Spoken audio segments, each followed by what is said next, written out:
Alhamdulillah, Ramadan telah kita tuntaskan. Alhamdulillah, bulan perjuangan telah kita lewati. Tentu siang hari kita puasa, malam hari kita tarawih, dini hari kita salat tahajud, dan 10 malam terakhir alhamdulillah kita melakukan iktikaf di masjid, dan kita tutup dengan mengeluarkan zakat dan sedekah. Siapa yang melaksanakan ini dengan iman dan ikhlas, maka Allah memberikan jaminan, ghufira lahu ma taqaddama min zambihi. Aku ampuni dosanya yang telah lalu dan yang akan datang. Dengan puasa dan ibadah-ibadah Ramadan yang kita lakukan, insya Allah Nabi telah memberikan jaminan, ghufira lahu ma taqaddama min zambihi. Diampuni manangi dosana, ya dampangat dosana pole laloe nan yang mengujue. Semua diampuni yang telah lalu dan yang akan datang.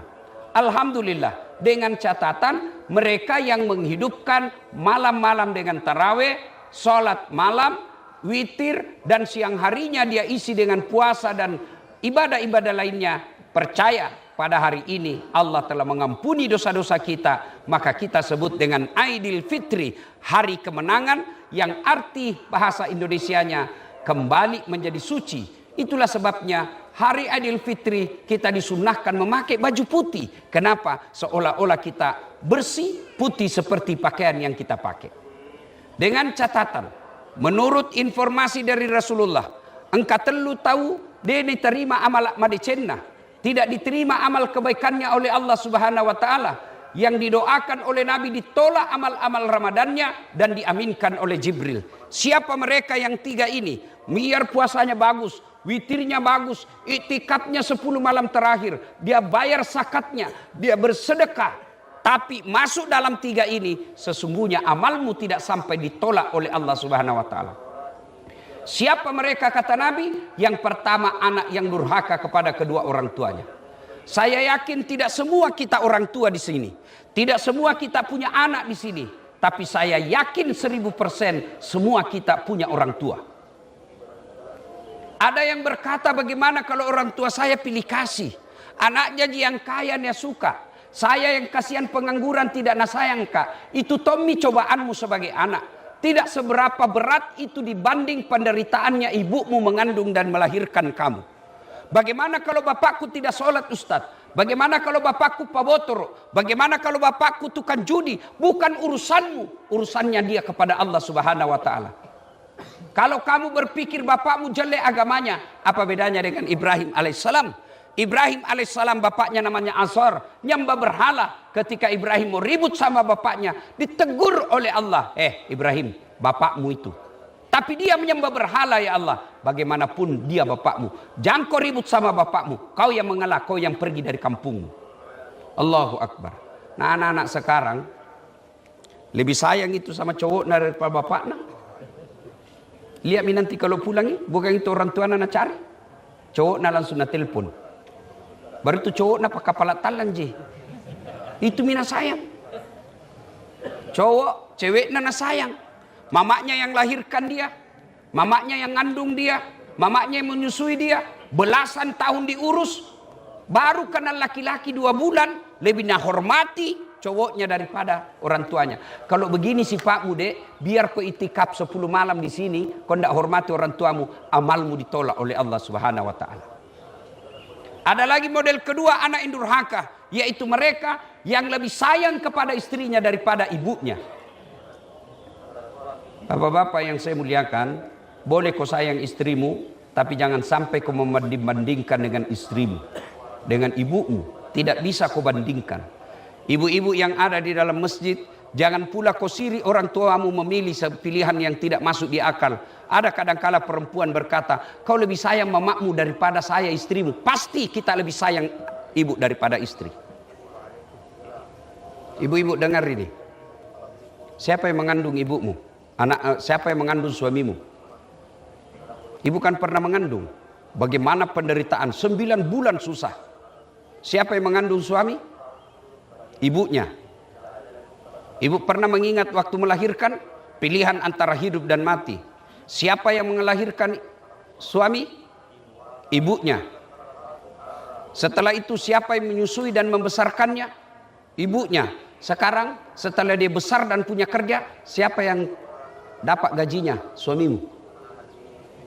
Istri. Maka jangan pernah kau berkata pilih. Bapak-bapak juga, kalau ada istrimu bilang begitu, kau tegas, tidak boleh kompromi. Saya pilih ibuku daripada kamu. Istri belum tentu jodoh sampai ajal. Tapi ibu, di berapapun laut yang dicucikan, ada darah dagingmu, darah daging ibumu. Maka wajar ketika Nabi ditanya, setelah Allah dan Rasulnya, siapa yang saya taati? Ibumu. Setelah itu siapa? Ibumu. Setelah itu siapa? Ibumu. Setelah itu siapa? Bapakmu. Allahu Akbar, Allahu Akbar, Allahu Akbar. Bagaimana pula bagi mereka yang sudah meninggal orang tuanya? Pernah meneteskan air matanya, pernah mempermalukan orang tuanya, napakasiri ambokna, napakasiri indokna, matampui. Dikirim ke Makassar kuliah, bukan pulang bawa ijazah, tapi pulang bawa aib dengan hamilnya. Pulang bukan membawa ijazah dan prestasi, pulang membawa apa? Menghamili ceweknya. Dan orang tuanya sudah wafat, tidak sempat minta maaf. Bagaimana cara bertobatnya? Satu, doakan orang tuamu. Minimal doa, Allahumma gfirli wali walidayya warhamhuma kama rabbayani shaghira. Yang kedua, bersedekahlah atas nama orang tuamu. Ada rezekimu sekarang, niatkan kau pergi umrahkan orang tuamu. Ada rezekimu sekarang, kau niatkan bangunkan masjid orang tuamu. Ada rezekimu sekarang, kau niatkan untuk memperbaiki panti asuhan untuk orang tuamu. Itulah bentuk pengabdianmu kepada orang tua yang sudah meninggal. Yang ketiga, mengunjungi karib kerabatnya. Kamu tinggal di Sopeng, kamu tinggal di Bone, kamu tinggal di daerah, masih hidup saudaranya, datangi saudaranya itu bagian daripada berbuat baik kepada orang tua. Dan yang keempat, yang paling penting, jadilah kamu anak yang soleh. Karena ketika kamu berbuat maksiat, ketika kamu berbuat dosa, ibu bapakmu yang ada di kubur dipanggil, hehehe. Kalau bahasanya kita di Makassar, cini konjo.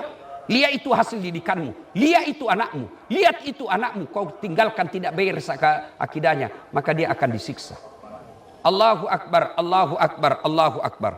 Suatu ketika Nabi lewat di pemakaman, kira-kira dari Karebosi dia ke Perintis Kemerdekaan lewat Panaikang pemakaman. Ketika lewat pemakaman, Nabi bersabda, langkahkan kakimu dengan cepat. Maperi-periko, cepatkan langkahmu. Seluruh sahabat mempercepat langkahnya. Pulang dari Tamalendrea, balik lagi ke Karebosi, melewati lagi itu. Ibarat ini hanya contoh. Lalu Nabi santai saja jalan, melewati kuburan tidak bergegas. Sahabat bertanya, ya Rasul, tadi waktu pergi kita disuruh bercepat-cepat, sekarang tidak. Ada apa gerangan ya Rasul? Nabi menjelaskan, andai saja kau dengar itu tadi sama telingaku, kau dengar itu orang disiksa di kubur. Dia disiksa di kubur, ketika pulang tidak lagi. Kenapa? Saya dengar perintah dari Allah. Wahai malaikat penyiksa kubur, hentikan siksaanmu kepada itu hambaku. Tidak mungkin saya siksa orang tuanya sementara anaknya belajar mengaji, membaca basmalah, bismillahirrahmanirrahim. Allahu Akbar. Baru anaknya membaca bismillahirrahmanirrahim. Dengan nama Allah Maha Pengasih, Maha Penyayang, Allah telah menyelamatkan orang tuanya dari alam kubur. Tidak ada gunanya anakmu pandai bahasa Inggris kalau dia tidak tahu mengaji. Tidak ada gunanya anakmu doktor, profesor, anggota dewan, wali kota, tapi tidak pernah kau tahu lihat mengaji. Tidak ada gunanya.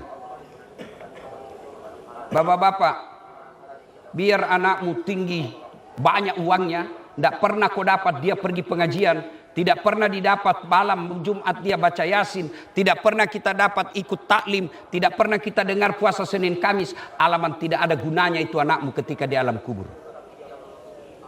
Allahu Akbar, Allahu Akbar, Allahu Akbar, walillahil hamd. Golongan kedua, orang yang tertolak amal ibadah Ramadannya, kata Nabi, adalah istri yang durhaka kepada suaminya. Ada yang bertanya, bagaimana suami yang durhaka sama istrinya? Tidak ada dalam hadis. Lihat itu ibu, mungkin nak protes itu. Biar Nabi mau nak protes juga. Nah, kenapa tidak dijelaskan suami yang durhaka kepada istrinya? Karena ibu harus tahu, suamilah yang menanggung ibu dunia dan akhirat.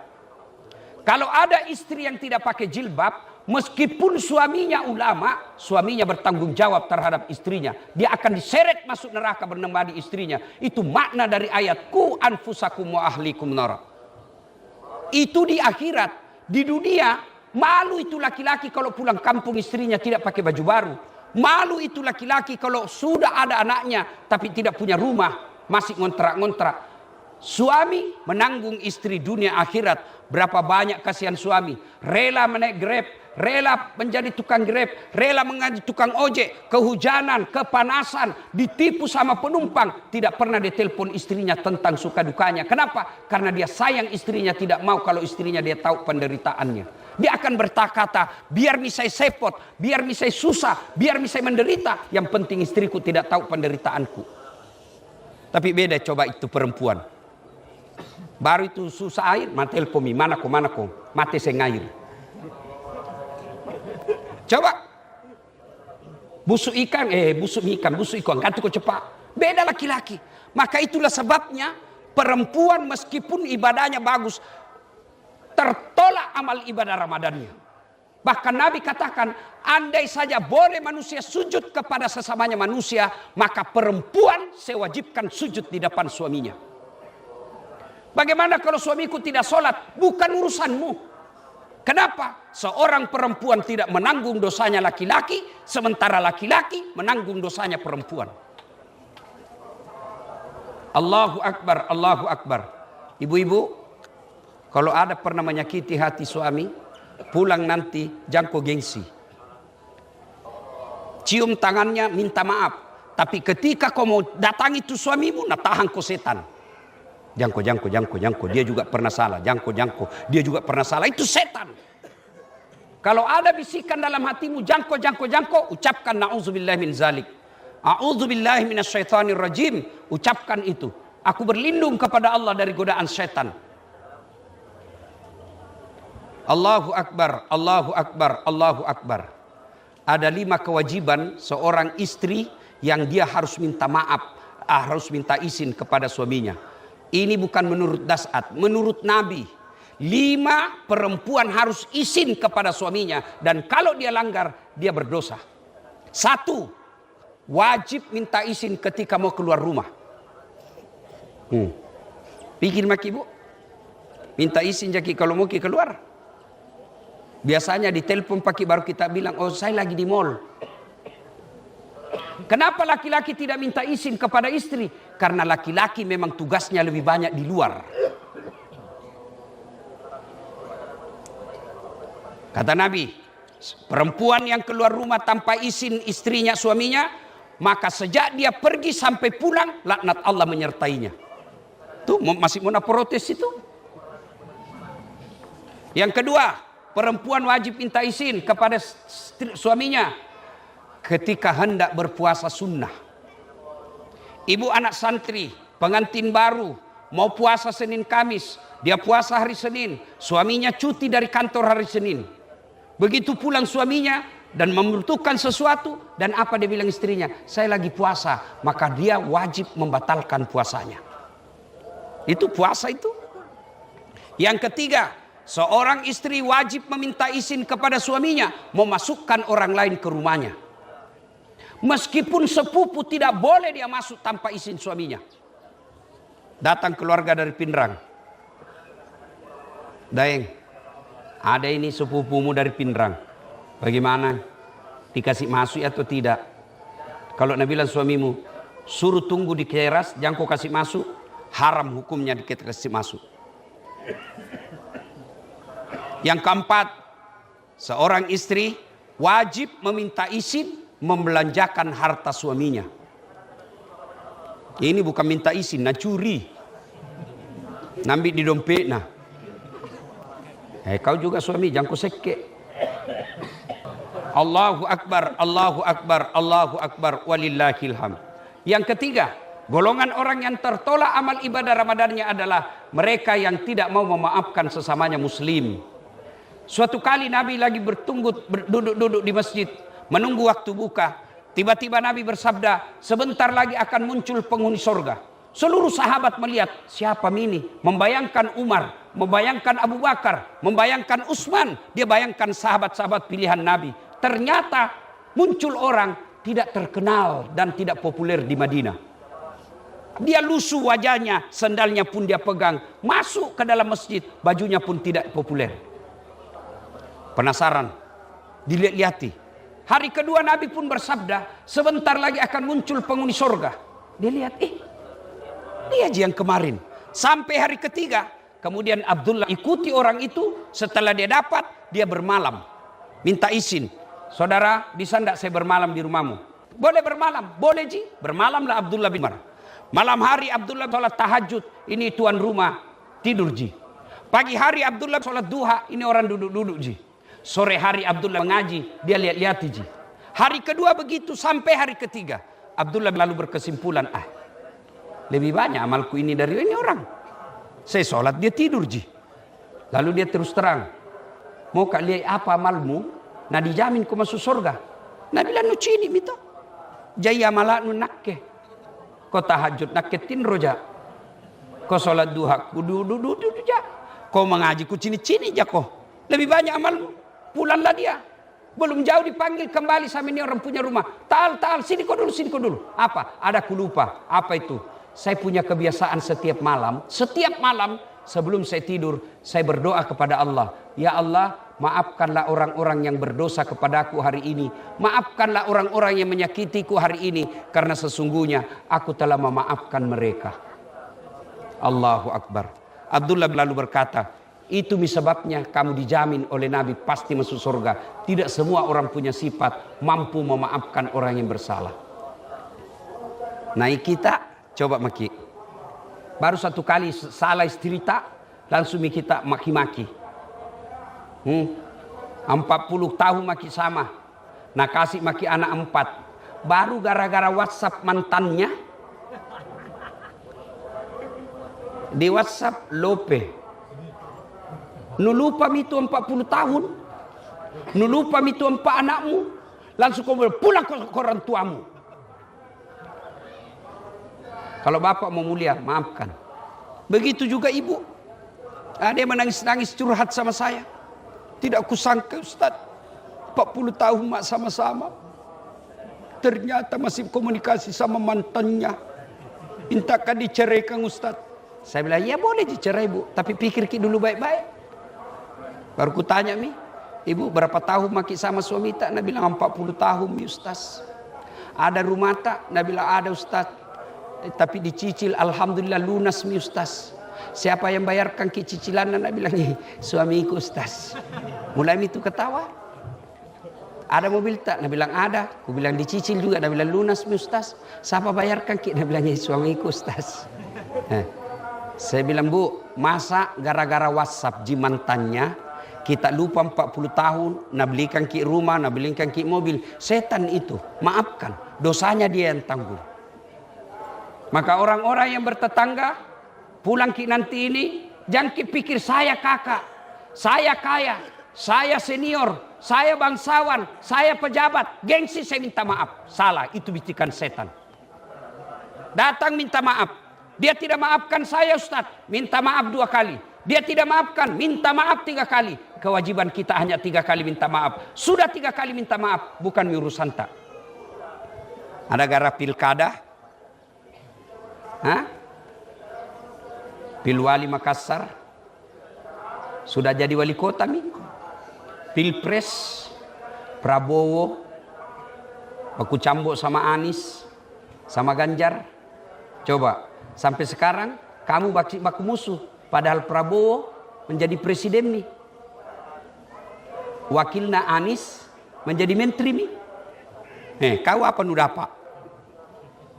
Apa nu dapat? Ari sambungkan silaturahmi. Wa'tasimu bihablillahi jami'a wa la tafarraku. Berpegang teguhlah engkau kepada tali persaudaraan agama Allah dan janganlah engkau bercerai-berai. Allahu Akbar, Allahu Akbar, Allahu Akbar, walillahil hamd. 3 inilah orang-orang yang tertolak ibadah Ramadannya. Anak yang durhaka kepada orang tuanya, istri yang durhaka kepada suaminya, dan orang yang memutuskan silaturahmi. Telalo ki kana kucini tompi na kucini ki. Kucini tompi na kucini ki. Nucini tongin tu. Eja pina doang. Tenan eja bos mutungko. Allahu Akbar. Allahu Akbar. Allahu Akbar. Walillahil hamd. Nah sekarang kita sudah masuk anak yang baik. Tidak durhaka. Kepada suami, kepada istri baik. Kepada tetangga juga baik. Waspada. Amalmu ada. Tapi makadasi Nabi tak. Pelihara amalmu karena ada sifat yang bisa menghancurkan puasamu. yang bisa menghancurkan sedekahmu, yang bisa menghancurkan salat-salat malammu. Sittatu asya'in tukhbitul amal, kata Nabi. Ada 6 sifat yang akan menghancurkan amal-amalmu. Di antaranya, kata Nabi, yang akan merusak, ibaratnya kertas kayu kering kena api, habis semuanya dibakar. Apa yang menghancurkan amal-amal? Kata Nabi, yang pertama, al-istighalu bi uyubil khalqi. Suka sekali mencari-cari jeleknya orang dan lupa jeleknya dirinya sendiri. Ini biasa penyakitnya perempuan. Pak gosip. Pengajian Idul Fitri itu begini, aku lihat-lihat ji. Mulai kudunnya orang, nah cala itu. Tidak serasi itu kudunnya sama rukna. Nah beliau yo kayak umbul-umbul. Itu satu. Jangan ada begitu. Orang yang begitu biar kau puasa baik, tapi pacalla-calla kau habis amalmu. Nah bilang cocok Ustaz. Justru cocoknya namanya ghibah, kalau salah namanya fitnah. Yang kedua, yang bisa merusak amal-amal kita, kata Nabi, kaswatul qalbi, keras hati, tidak mempan nasihat. Apa yang disebut keras hati, tidak mempan nasihat? Dengar ini, pulang nanti ceramah, kalau Nabi bilang, itu tadi ceramah, saya nak kena. 7 nak bahas ustaz, nak kengaseng jo. Tapi alhamdulillah, mulai hari ini baik mak. Baik itu hatimu. Tapi sebaliknya, selesai kau ceramah, dengar ceramah, malah kau tinggalkan, baru kau bilang, nak ke mami terus nasindirin jo. Nak ke pernah cili. Jangan kau lagi dengar ceramah, jangan kau lagi pergi itu. Itulah yang disindir Allah dalam Al-Quran. Wa thawaun alaihim a'anzartahum am lam tunzirhum la yu'minun. Kau sampaikan ayat Allah, kau ceramai atau tidak, sama saja mereka tidak akan beriman. Hati ini kalau keras tidak ada gunanya, bahkan bisa jadi lebih hina dari binatang. Coba lihat itu hati. Kata Nabi, dalam dirimu terdapat segumpal darah. Kalau darah itu baik, baik seluruh tubuhmu. Kalau darah itu rusak, rusak semua anggota tubuhmu. Dialah kalbu. Lihat maki, bawa ki mobil dari Makassar ke Bone, lewat Cambah.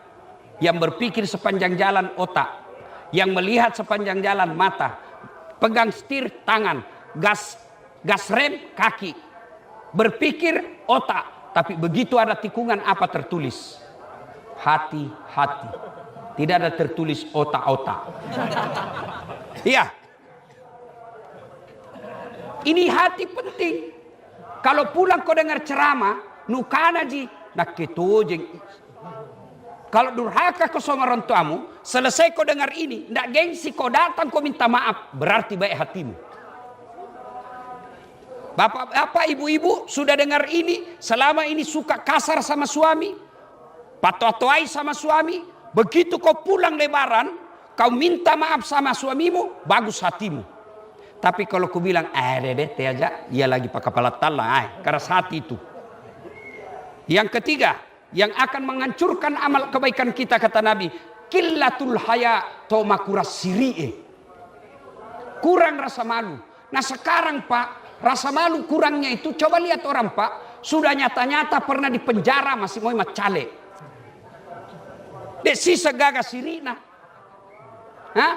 Kalau dulu orang hamil diusir dari kampung, saleh kampungnya, lebih baik kau hilang anakku daripada kau kasih malu Kak. Makanya itu orang Makassar ada namanya Abaji. Pergi kau ini kampung, kutikam kau kalau sama anak sama pacarmu kalau kau tinggal. Dulu itu Pak, dulu. Sekarang deh hamil 4 bulan pesta besar. Cepat melahirkan. Kenapa cepat sekali jadi cucutan? Nabi bilang lagi tren Ustaz. Mana lagi yang namanya kuras siri? Lihat itu ibu-ibu. Usianya sudah ada cucunya tapi penampilannya seperti ABG. Bapak-bapak sudah tua masih gayanya seperti anak milenial. Ya, itu kode gagas sirimu, kau lebih hina dari binatang. Itu paha ayam Bu, susah sekali dilihat. Apalagi ayam kampung. Pulang kampung dulu. Sampai di kampung nuliak mi pahana, belum pi. Kau kejar dulu itu ayam. Sudah kau kejar, kau lihat mi pahanya, belum. Dipotong dulu. Sudah dipotong, kau lihat mi pahanya, belum. Direbus dulu air panas. Sudah direbus, kau lihat mi pahanya, belum.